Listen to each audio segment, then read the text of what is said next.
the AstroNet Radio Studios, deep in the heart of Texas. Innerstanding with Paul Bibeau, Your awakening guide through the human experiment matrix.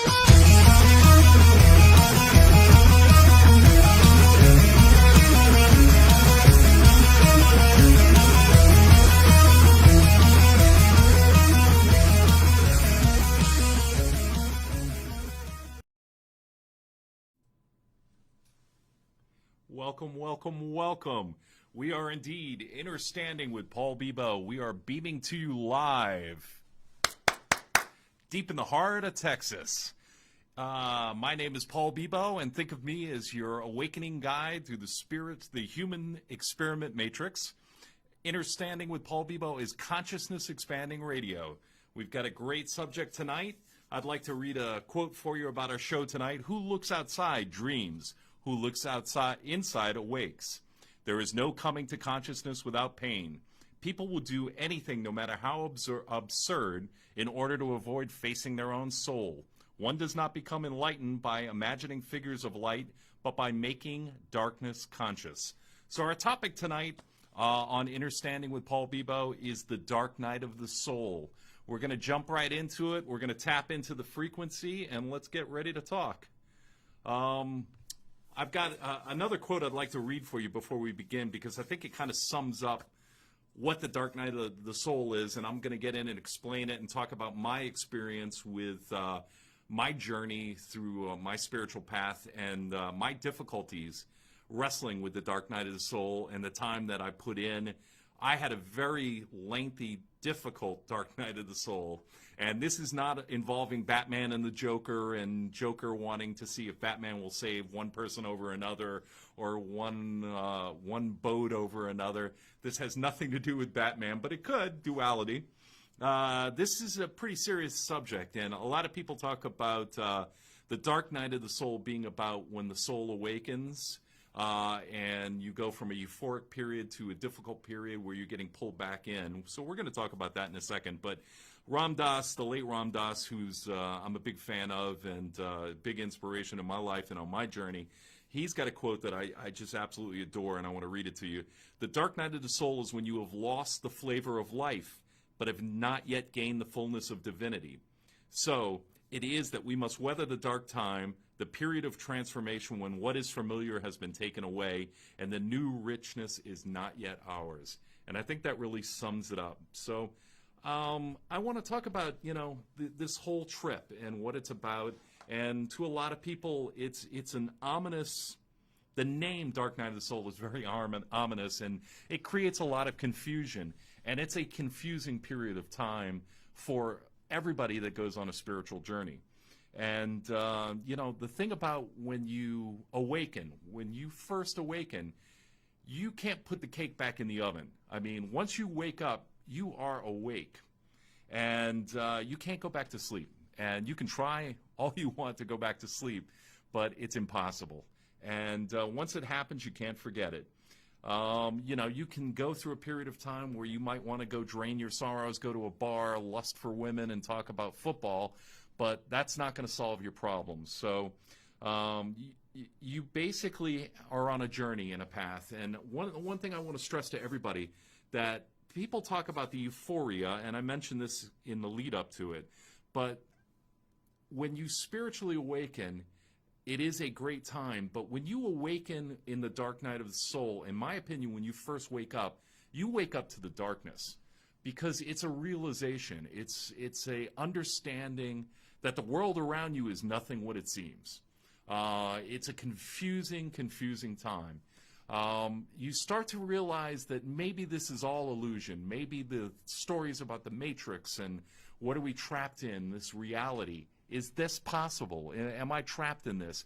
And then you start looking at society and the social engineering and all of the things that you kind of get a feeling for when you're very young, but you're not always honest with yourself about what am I seeing, what am I feeling, what am I experiencing? And it's a very confusing time. I mean, from when I was a little kid, I thought everything was bullshit. I mean, I never understood it. From school to church to all the things that I was brought up in my world of being socially engineered by parents who have learned experiences that are passed on from generation in generation, we're all treated basically the same. We're all raised in this environment where we start to question things. And we're in a period of time where we're in the quickening stage where everything's being unveiled. So we're all kind of looking around going, what the hell's going on? I mean, look at today, with all the coronavirus bullshit, and it's being forced down our throat. And you go, wait, what, is there 49 people in the country that are infected with it, and possibly one person that they're not sure who the carrier was that wasn't on a Love Boat cruise? Or, we're freaking out over this. Now, it's horrible, and their families, God bless them, it's a lot to go through, but why are we always constantly living in fear? Why are we being shoved down? So the dark night of the soul is when you start to awaken and you realize there's something wrong with the world. There's something wrong with the way the systems are run, from the fiat currency, central banking system that's a load of crap, it's a pyramid scheme, to the way our people govern us, to the blue bloods, the royalty of the world, who seem to have a lot more control than anybody realizes or really gives any thought to.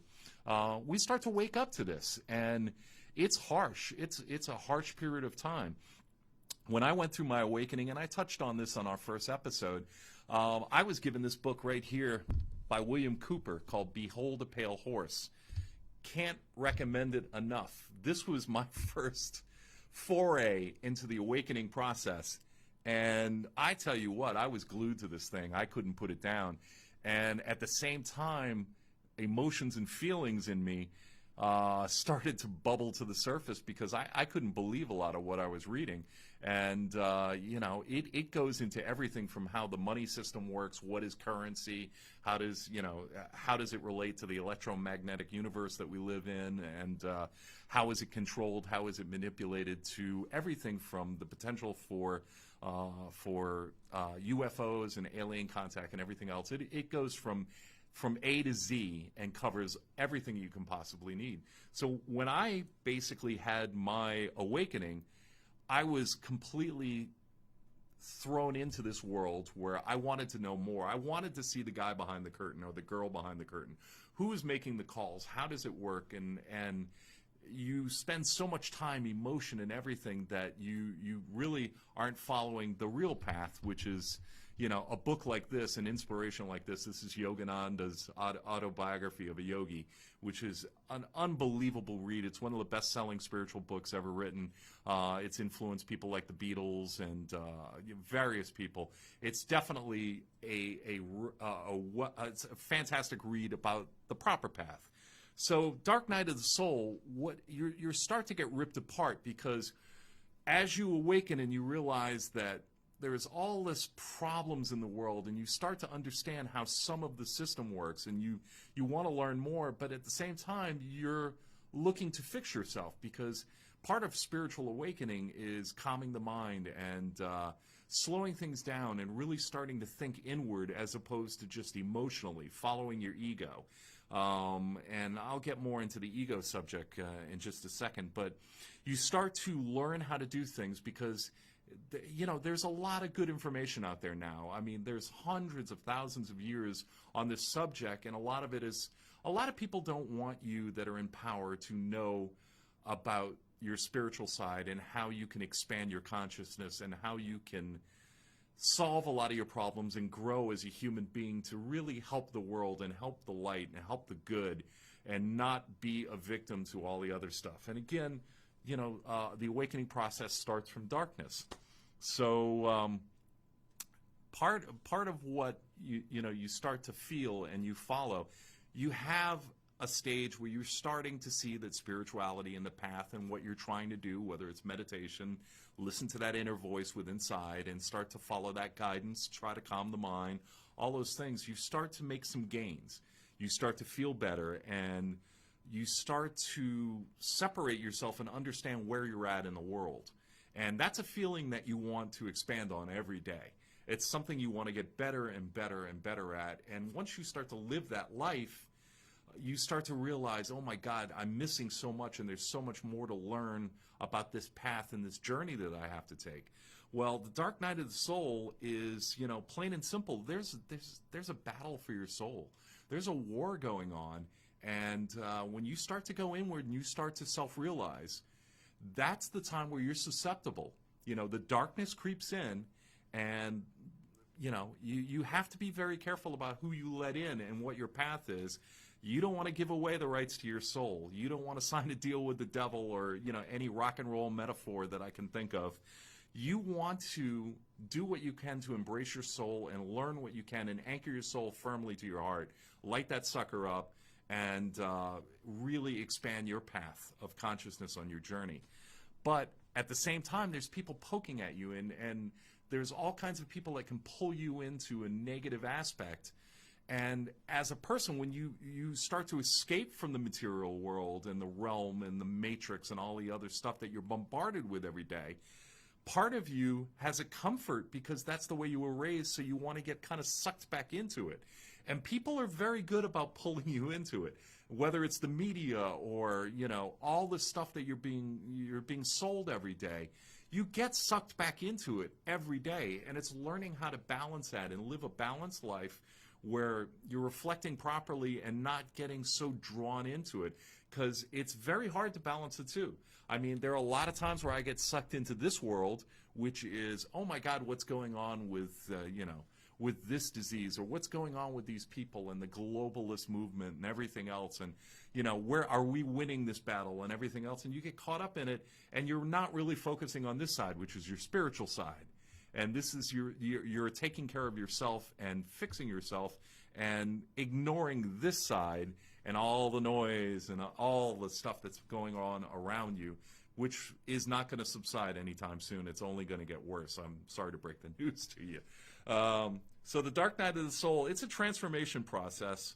And again, it's a war for your soul. There's good and bad, angels and demons. There's right and wrong. And you see the darkness that envelops this reality, the illusion of matrix. It's hell.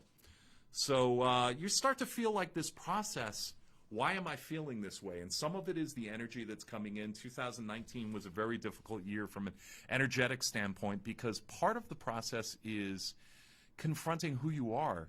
It's the darkness's way. It's a teacher, and it's shedding a light on who you are, trying to control your ego, learning to control your ego, and learning to do positive steps. But at the same time, you're looking at yourself and you're reflecting and you're going, I have some of these issues. Maybe at times, I'm obnoxious and I drink too much and I do, it's about correcting and saying, how can I make myself a better person? And, in order to keep moving down the path, you've got to keep working on yourself. You've got to keep improving. And you can't ignore the little things that nag at you. And Dark Night of the Soul kind of forces you to address these issues. And you've got to bring them to the surface. You've got to address them. You've got to acknowledge that you have these issues. And then you've got to let them go. You've got to let that shit go. You've got to confront them and say, I think I can improve in these areas, and these are things I can do to make myself a better person. We all have to be on the path of improving ourselves, because our world needs it. I mean, humanity, we're at this precipice of great things happening. We've been stuck in a lower third density for 26,000 years, and we're breaking forward through the fourth dimensional spirit and dream zone, basically dimensional push. We cross the rainbow bridge into the fifth dimension. You can believe it, you don't have to believe it, but I'm telling you, it's happening, and it's a very important time. And we all need to come together as people, and we need to kind of put all of this nonsense aside. We need to look past this stuff and start to fix some of the problems. And, the battle's on. I mean, there was a time where, many know my background from the record business, and I was in New York and Chicago for years. And when I lived in New York, I kept getting more and more responsibilities and growing and, working with bigger and better talent, more and more money, and bigger distribution deals and bigger worldwide deals. And, life starts to everything you dream about, and it was my dream to be in the record business, but, be careful what you wish for. I can tell you that, It doesn't always work out in your favor, and you're not always happy. And more, I felt like, I'm not heading down the right path. There are a lot of times in the record business that you're just constantly pulled in every direction. You're having lunches with expensive wine and cocktails for dinner and parties and, shows, and you can get caught up and you can get lost in that. And there was a period of time where I had enough in the business and I wanted to walk away from it. And, people know me from the guy from the record business, but that's not who I am. That's not me at all. I mean, that's what I did. That's a job that I performed, and, I still perform it, but at the same time, that's not me. That's not me. And you need to figure out who you are and how do I develop this person, and how do I improve myself? How do I make myself a better person for my family, for my wife, for my kids, for the people around me, for the people that I come in contact with, and how do I elevate everybody's vibrational level? How do I bring people up and make people happy? And what can I do to improve the conditions of this miserable environment around us that we can succumb to? And again, when you're going through this process, darkness is trying to take you. Darkness, and when I talk about darkness, you can think of what it is, good, bad, whatever you want to call it. I don't care if it's religious or spiritual or whatever you want to think. There's always the angel on one shoulder and the devil on the other shoulder. And, at a certain point, you got to make a decision. What part of the crossroads do I want to go down? Do I want to go left or do I want to go right? And, if you're a person like myself that wants to, help improve things and help improve myself and people around me, then, of course, you're gonna walk towards the light, and you're going to go to that bridge, and you're going to try to cross it. But there's a process, and we're here for a test, and we've got to keep getting better and better at who we are and how we do things. So with the record business, I was miserable. I was lost. I wound up walking away from it at a certain point in 2004. 2005, we sold our house in New York and moved back to New Orleans, where I grew up. I have family there. My wife has family there. And man, I didn't know who I was, and what I didn't realize is that in my awakening process, in my process to learn more about, conspiracy theories and how the world works and what is the control system and what is social engineering and all the things that are so prevalent with that topic, that, I lost myself and I got bogged down, and that was the darkness. I mean, there are times where I didn't know who I was or where I was going, didn't have a plan, and, there's probably a year and a half, 2 years of time where, I'd like to tell you the dark night of the soul will get you for a couple days or 3 weeks or a month, but I think I was in a pretty bad state of depression, just trying to come out of my identity from the record industry to this moth that was becoming a butterfly, this person that's changing to the person that I am growing to be and want to be. And we're going to take a break, and we're going to get more into this when I get back. And we're talking about the dark night of the soul. So stay with me. We're going to go to commercials, pay the bills, and we'll be back in just a minute.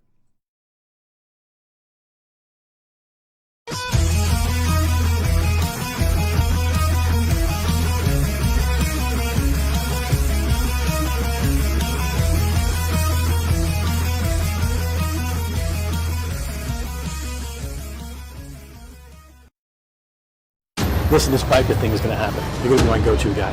Honor amongst men. Cop is going to die today. Yeah, looks like there's a war coming. We are Satan's few. Our legacy will live forever. Yeah! Look, you've had a rough day.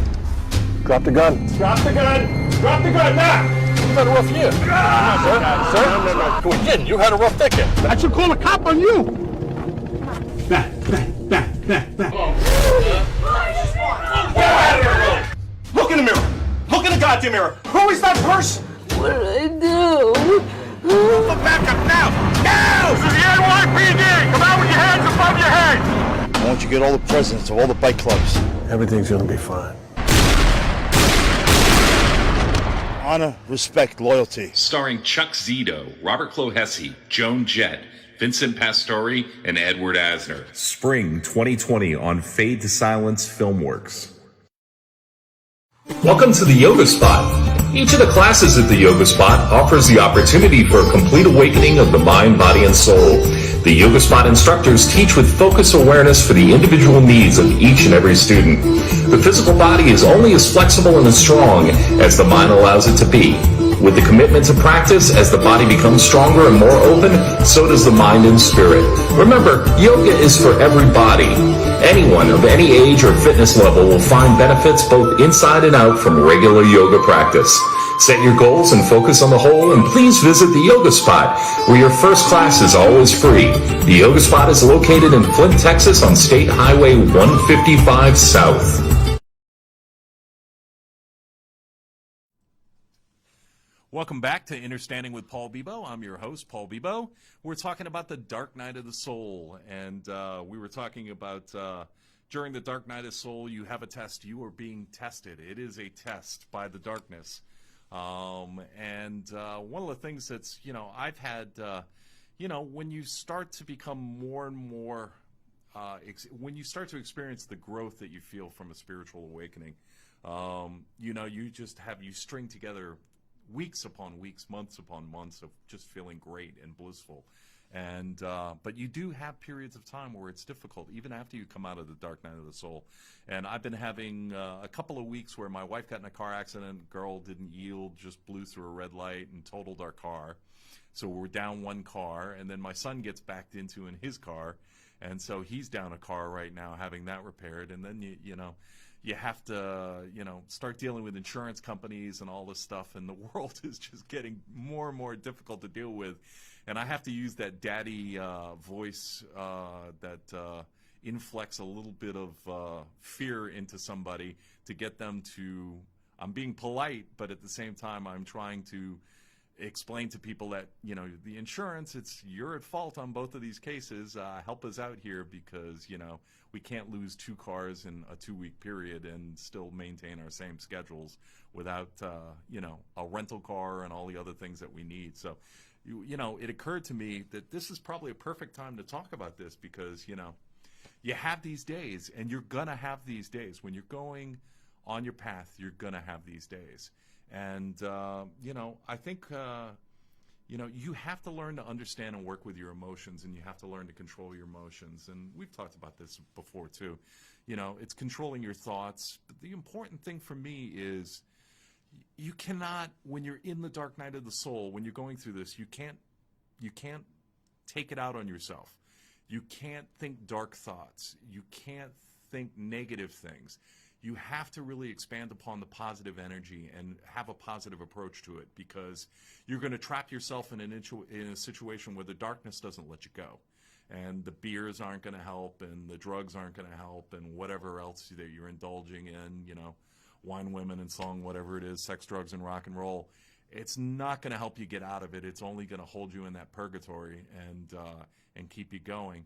And the goal is to shed the dark night of the soul as rapidly as possible. And it is the best disinfectant. It's your best teacher. It is a teacher, and you don't want to run away from your teacher. You want to sit and listen and learn by the experience. And the dark night of the soul is your teacher. And it's teaching you how to steer the ship. And again, when you meditate, listen, don't let any voices in your head, don't let anything come in when you're meditating. Learn to only listen to your inner self and your higher self at first, until you're comfortable with the point of meditation where you can expand your consciousness without allowing any negativity in or any negative energy in, because it's all energy out there, and you've got to be careful. You have to protect your soul. You have to protect yourself. And,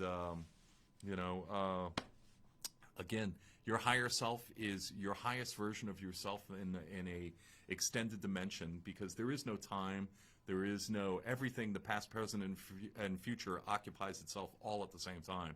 So you're living multiple lives, multiple experiences in multiple dimensions spread out over a period of time, and your highest version of yourself is your guiding light. It is that voice that you hear.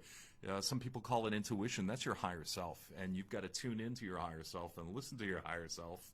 and take its advice, because it's there for a reason. It's there. It wants to be listened to, and it wants to guide you to the light. It wants to guide you through this process. So it's a period of time when you have to be patient and you have to work through.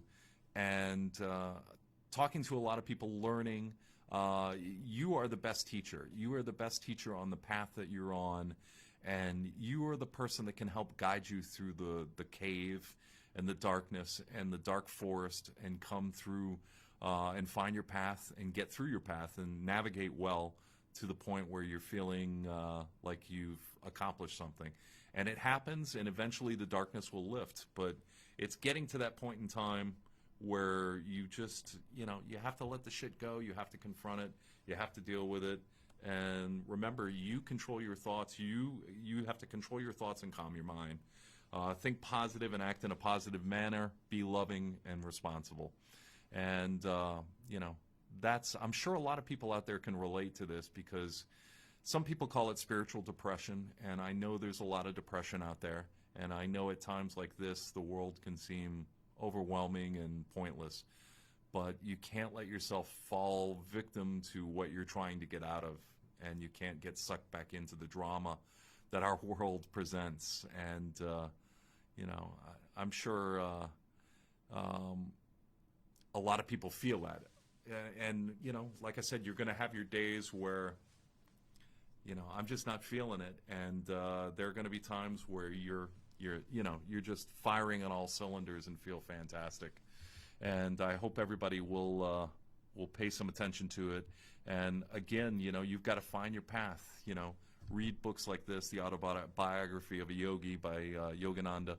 I encourage everybody to meditate as often as possible. I mean, even if you spend 20 to 30 minutes a day, set a time that time. Be in nature, be grounded, walk in the sand by the beach or the lake, walk barefoot through the grass, and take the time to be in the sun at morning times when the sun is just breaking, where the rays aren't so powerful, or in the late afternoon when the sun is beginning to set. You're always safe. You don't have to worry about putting on lotion or anything else, but experience nature. Take long walks.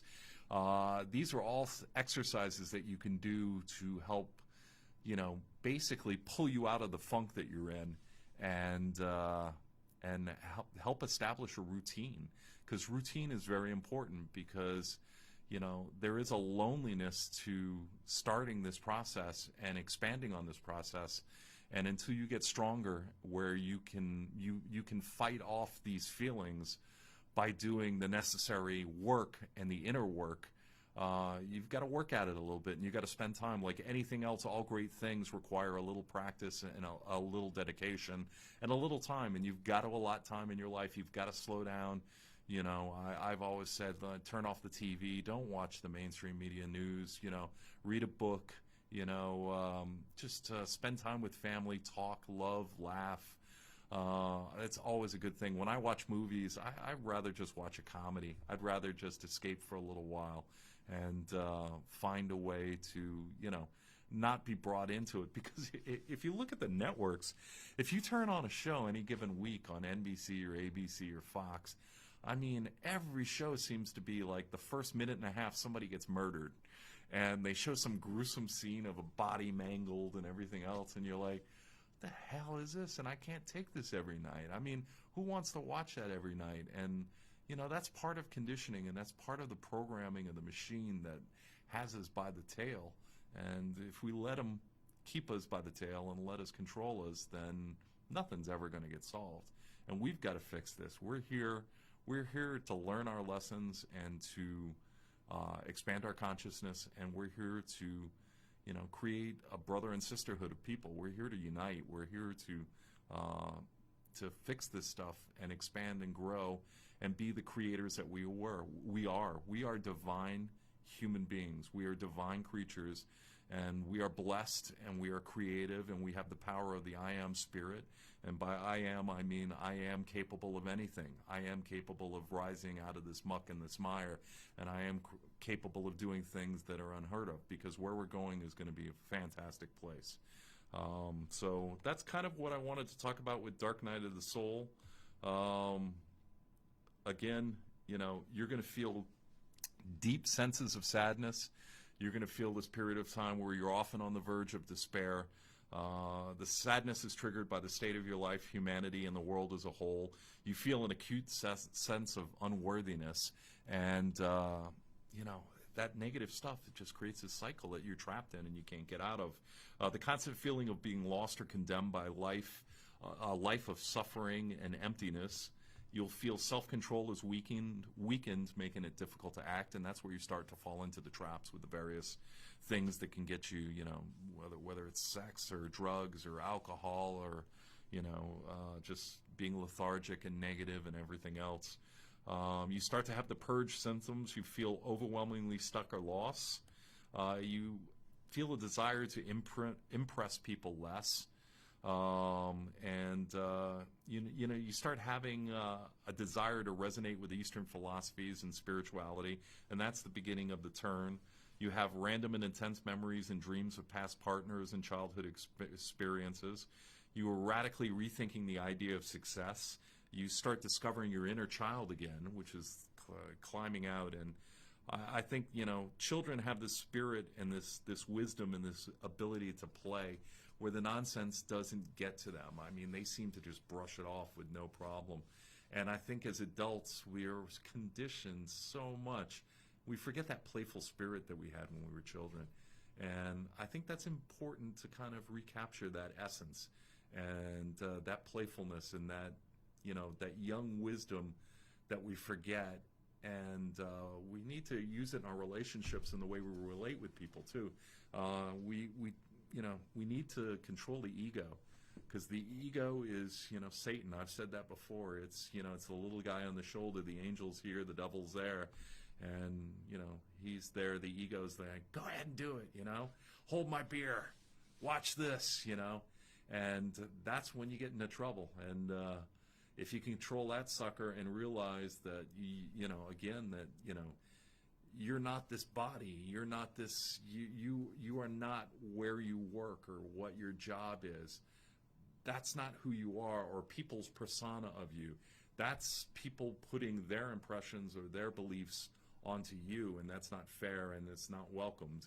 And when people pigeonhole people that way, that's, as a society, what we start to do, and that's part of the programming too. We've got to learn to pull ourselves out of there and talk to people in that way and think of people that way. We need to exercise the mind. We need to control it. We call it the monkey mind. We need to keep that little monkey at bay. And we need to slow down our thoughts, and we need to be positive. We need to constantly work on being positive and direct our energy appropriately, because there are times where your energy dims and you need to, those are times where you need the rest. We've been talking about it all day since we've been here, about how tired we are and what we've been doing and all the stuff that's going on in our lives. And you got to watch yourself. You got to channel that energy really good and use your time wisely and find a way to get your time in, your emotional time, your time with your family, your time with your loved ones, and, spend your time that way as opposed to doing useless crap. And I mean, I get lost in Netflix. I get not lost in certain things. I get lost in certain old music that speaks to me, and I get lost in conspiracy theories and all the things, and I listen to things that probably I should back off on, but I do it in moderation.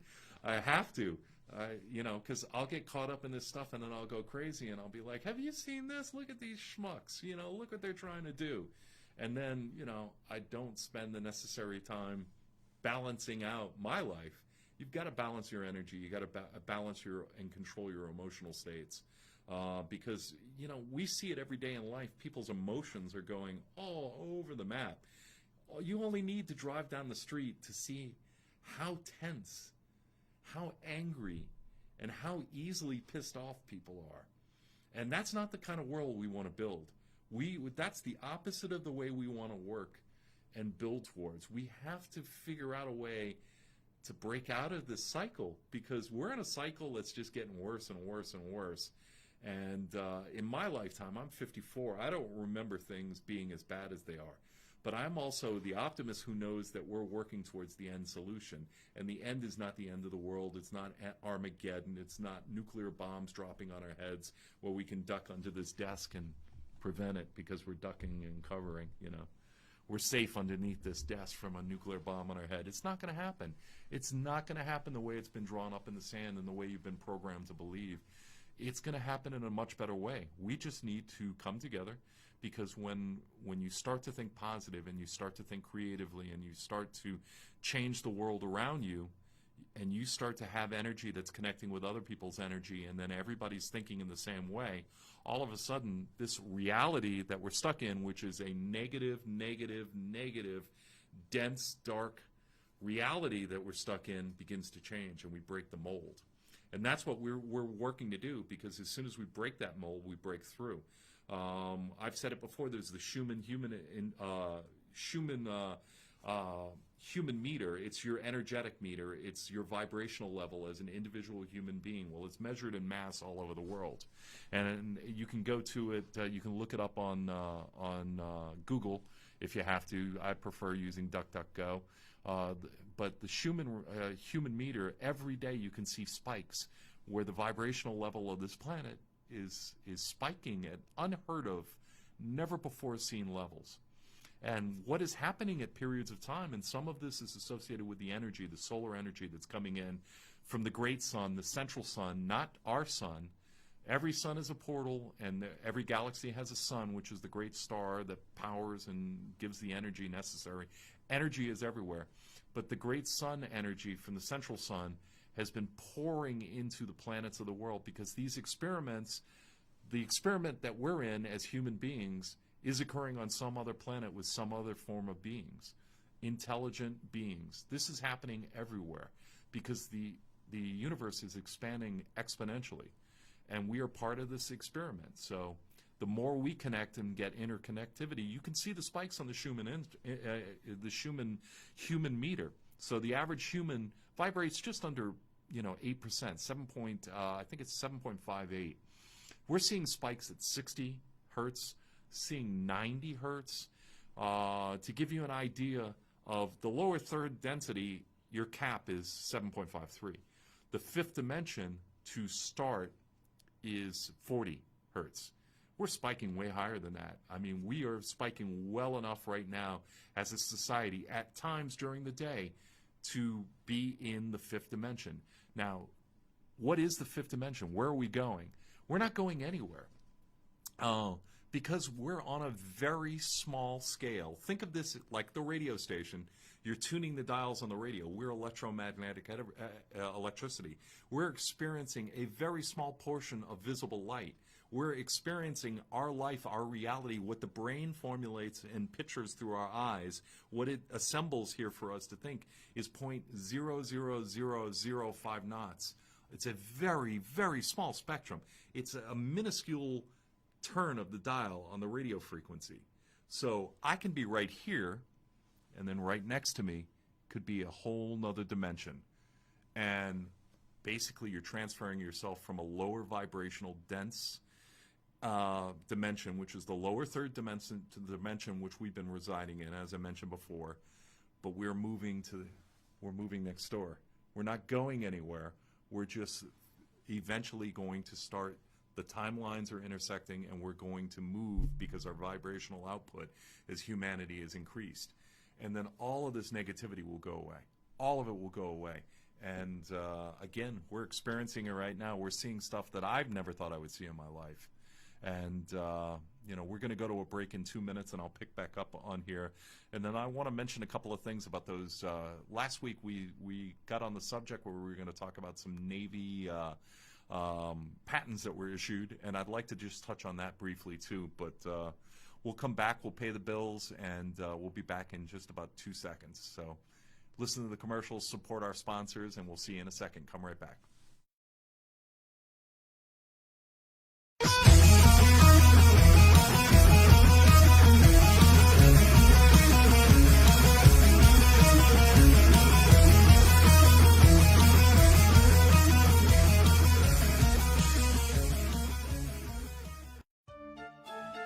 It's been said life is like a box of chocolate, but no, that's too simple.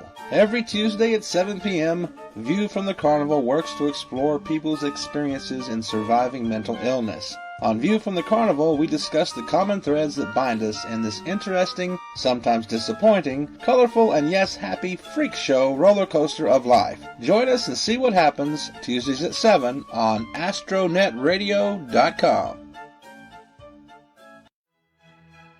Only once every few years does a show come along that makes you think, makes you care, makes you believe the impossible. A show featuring only the best in writing, acting, and directing. Until that show comes along, we suggest Paranormal Texas. Thrill to the adventures of 6 superpowered nerds on a never-ending quest to take over the world and to complete their collection of She-Hulk comics. Paranormal Texas, Monday nights at 8 p.m. Central on AstroNetRadio.com.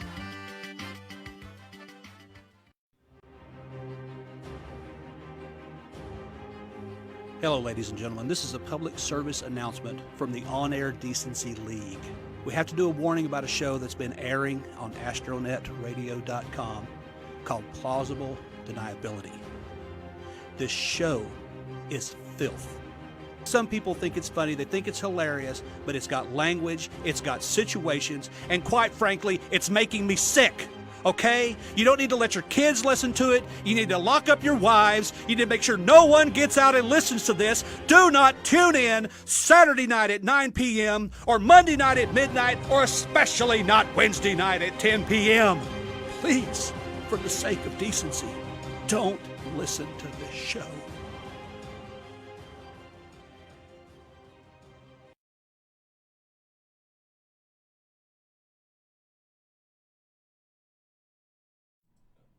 Welcome back to Innerstanding. I'm your host, Paul Bibeau, and we've been talking Dark Night of the Soul. I just want to stress to everybody that nothing lasts forever. It's a rewiring process. It's a difficult process, but it's a good thing. And the whole thing is, congratulations, you're getting upgraded to a better version of yourself. So just keep working on it. You're going to find more happiness, true happiness, real happiness, a sense of one, a sense of your true nature. More energy, more joy, more compassion for fellow human beings, even the really nasty, mean ones. We still got to love them and try to sway them in the right direction. More inner peace, calm, and tranquility. So remind yourself of these things, that it's only temporary, it's going to end soon, you're going to get through this, and you're going to be a better person, you're going to be wiser, and you're going to be more spiritually connected and expanding your consciousness. Don't resist. Whatever you resist, persist. Don't resist. Remind yourself that after this dark period, you'll be feeling better than ever. A new you will emerge. Remember that your symptoms are there for a reason. And again, it's a teacher. These symptoms are there to teach you and help you make this transition. And they'll only stop once you make the necessary changes that you need to make. Find somebody that you can talk to about this, and just keep on the path. So thank you for joining me for that part. Now I'm going to mention, we didn't have time to finish and talk about this last week, but there are 5 patents that were issued by the U.S. Navy. Basically, the person that issued it has a public name, but it seems to be a persona because the name actually means a gift to the world. So these are royalty-free, absolutely free, patented U.S. patents, and this is really exciting stuff, and this is not something they're talking about in the media, but it's getting out there. People are finding out about this. So 1 through 3, the first 3 are electromagnetic propulsion shielding craft using inertial mass reduction device. So that's a lot of fancy talk for an anti-gravity UFO. Now when I say UFO, it's not unidentified. We know who it is. It's the Navy. This sucker actually flew over the July 4th salute to our country when they had these flyovers. I predicted that they call it the TR-3B. It is a giant football field size triangular black craft. It has a top skin that can take the sky above. If there are clouds, if there's anything, it can reflect it below. So it basically camouflages itself, which I think is amazing. And it has a cavity, a very small cavity, around the circumference of the triangle craft. And in this small space, there's energy particles, which there are everywhere in the universe. And it is microwave. They use an emitted microwave charge, which they power this craft energy free. So they take these particles, they microwave them, and it creates thrust. So it basically propels this ship, which is the size of a football field, anti-gravity, and it can shoot it anywhere at ridiculous, unheard of, unseen speeds of, that far and away surpass light speed. I mean, this craft is unbelievable. And the amazing thing about this craft, again, it's the one that we're seeing is the TR-3B.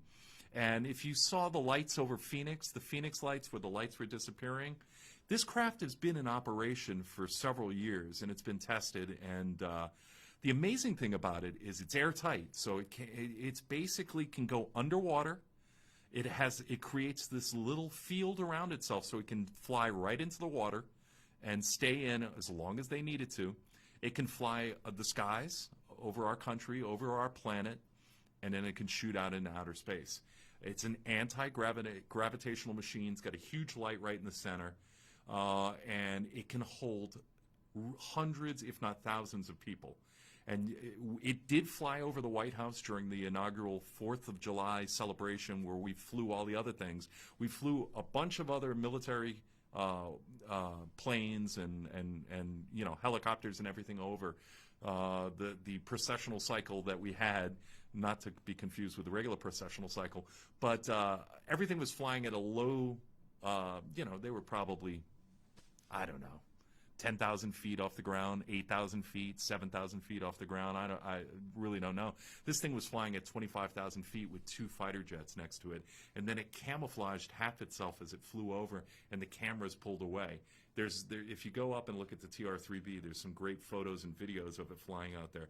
So the first 3 Navy patents that are issued, you can start building this thing right now if you have the supplies and the technology. The second one, the fourth one, is a room temperature superconductor. It can hold massive energy storage. So it's a room temperature superconductor that can act as almost like a nuclear reactor and can power everything on basically sustainable free energy. The other one, the fifth one, is free energy and nuclear fusion machine. That's about this big, points at itself. It's kind of like if you saw our guest from the college that we had on. Yeah, Dr. Heidi and her husband. My brain shut off. But I was holding this machine, and it generated intense heat in the little bit of space that I was doing. And it had the heads pointing to each other. It's basically a zero energy machine, which you use to meditate. And I want to really play around with that thing soon, by the way. I hope they're watching tonight. But free energy for everybody. And this can be transmitted wirelessly. This is the stuff that Nikola Tesla was talking about for so long a period of time. I want to mention, too, with the TR-3B, the anti-gravitational UFO, when they started making this, they said, well, we need something that's airtight. So they started looking around and said, how can we play with this? Do we have something airtight? And somebody suggested submarines. Now, there was a period of time in the 70s and 80s where people were photographing cigar-shaped UFOs in the skies all over the world. And so what they did is they took decommissioned submarines, they reinforced them, and then they experimented with this technology where they would I'm not making this stuff up. This is true, and whether you want to believe it or not, it's true. They took submarines, they retrofitted it with this new technology, and they started flying submarines out of the water on a USO, an unidentified submersible object, flew it into space and flew it through our skies. And that's the meat and potatoes of the Space Force. This is what has been commissioned by Donald Trump, our president, and this is what you're going to see very soon. It's going to become public knowledge much sooner than you think. I know there's people debating about patches and the uniforms and the insignia and everything else. That's a waste of time, and that's propaganda to get you to think negatively about this, but it's going to be amazing. And we've had a space program in effect much longer than people believe, and there's a lot more going on behind the scenes. But all of this information will eventually be made public in a short period of time. But free energy, I mean, I can't even begin to tell you what it would do to change our civilization.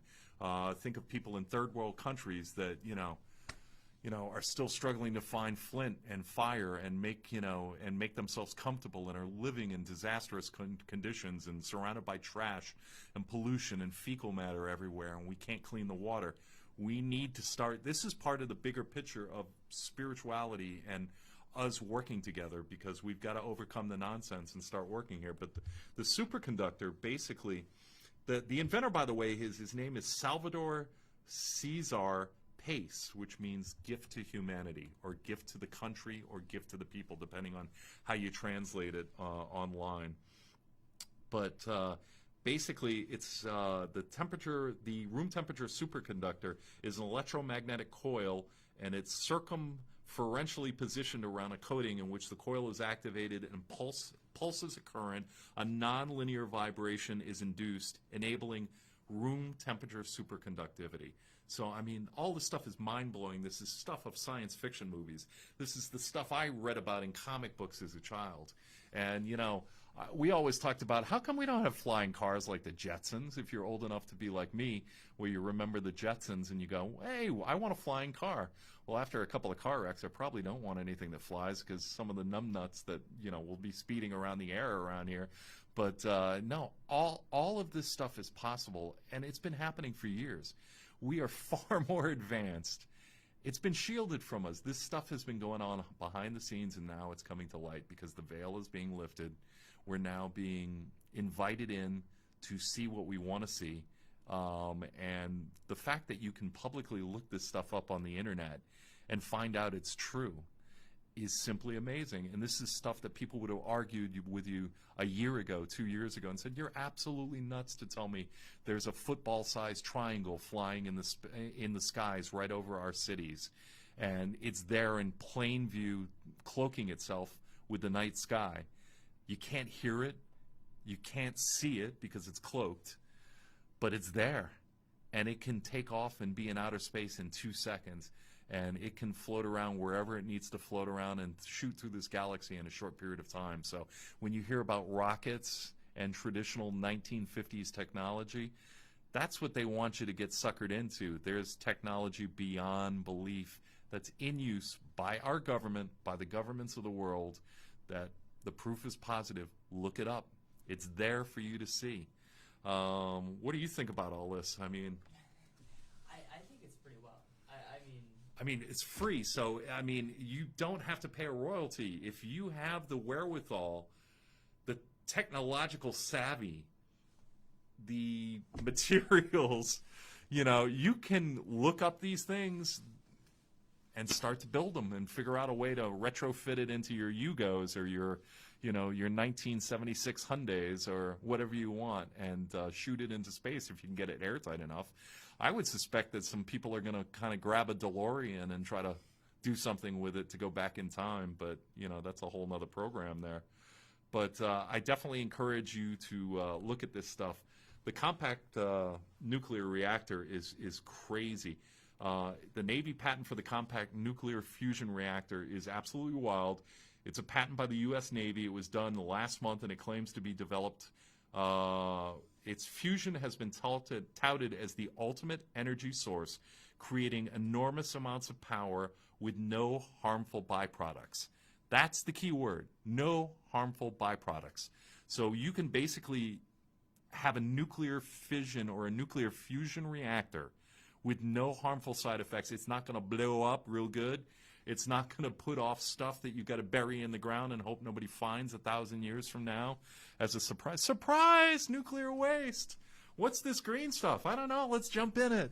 Looks good. Looks like jelly. No, I mean, they've longed to create, our scientists, to create a perfect energy source, ideal. The source would eventually replace greenhouse gas spewing fossil fuels. They would power our cars, our boats, our planes, our space cars, and send spacecraft to remote parts of the universe. Nuclear fusion energy has seemed like the most likely option to help us get to these goals. Well, we're here. We're here. The reality is now. So amazing stuff, but You got to check out some of the videos on the TR3B. There's a lot of videotape of this thing all over the world. A lot of sightings in Australia. We have a super secret base in Australia that a lot of people don't talk about, but we share. The Americans take up a big part of that, and this thing has been showing up all over Europe, but in particular all over Australia.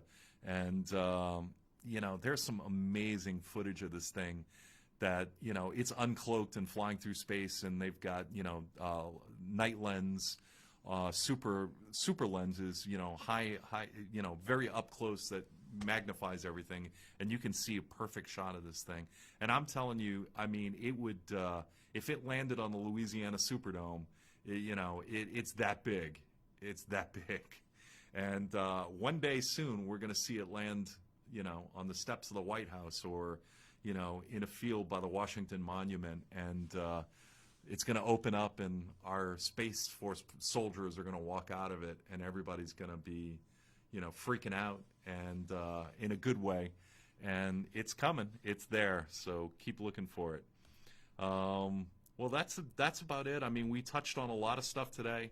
Dark Night of the Soul, once again, you're not alone in this process. Don't let this process scare you. The important thing is it's a learning tool. It's a vehicle. It's a necessary part of the growth of the spiritual process. Don't give in to the dark side, as Luke would say, or someone would say, or I guess Obi-Wan Kenobi, huh? Obi-Wan Kenobi said that. And Ben, all the other ones. Look, all our realities are about to come true, and life is confusing as hell when you're stuck in this world, but do your homework. Look around, investigate, be curious, have that childlike sensibility. Investigate, read, look at things, turn off the TV, and start to find out the wonders that are going on inside of you to connect to the multiverse and the things that make us better. Because the more we connect, the more we raise our vibrational level, the more far, boy, that sounds terrible, the more far we go. The more far we go. In all seriousness, the more we can connect, the more we can solve some of these problems, the more we can calm down, the more we can slow down and focus and be loving, compassionate human beings, the quicker we're going to change our reality, because our reality is going to change really quick. And we're all in head. If you haven't had a spiritual awakening, if you don't understand it, it's coming. It's coming. Be patient. It's coming. And we all need to keep our eyes open and take care of each other and understand that the world is only getting more and more bright. The light is coming. We're walking towards it. And we just got to keep heading in the right direction.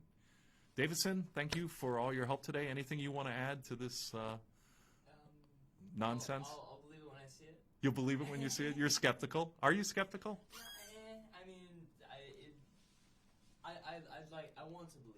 Yeah. If the flying cars portion, or the going inward and superpowers? The flying cars. Yeah. The rest of it, yeah. We all have superpowers. It's just we all won't be Bruce Lee. I'd love to be Bruce Lee and have those abs like he had. Yeah. But, we just got to keep working at it. And I want to thank you for your help tonight, as always, with our shows. And we're about to wrap it up. I don't know next week's topic. We will be heading... Next week, we're going to Bobby Mackey's House of Terror. Bobby Mackey's Honky Tonk Country Honky Tonk Bar. It's a closed bar, and a lot of people have seen this on a lot of TV shows, but the portal of hell is in the basement, and really, when I get there, I'm going right to the portal of hell. I'm not going to mess around. I don't want to fool around. I want to see what's in there. I want to poke around and see what pops its head out so I can smack it in its face. But we're going to hang out there for a whole evening, spend the night there. That's Sunday. Monday, we're going to the Waverly Sanatorium, which is considered one of the most haunted places on earth. This is in Lexington, or right outside of Lexington, Kentucky. And we're going to be spending the night there as well. We've got a big crew coming.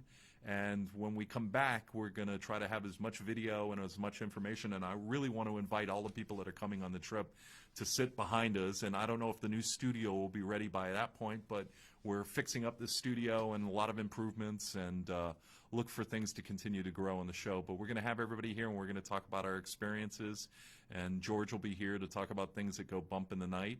So next week we'll probably talk about that a little bit and some other subject matter in the world of spirituality, exopolitical, conspiracy theories, and metaphysics. So that's it. My name is Paul Bibeau, signing off for the night for Innerstanding. And as always, love, light, and a lot of laughter. Take it easy out there. Raise that vibe. Tap into the frequency. Thank you.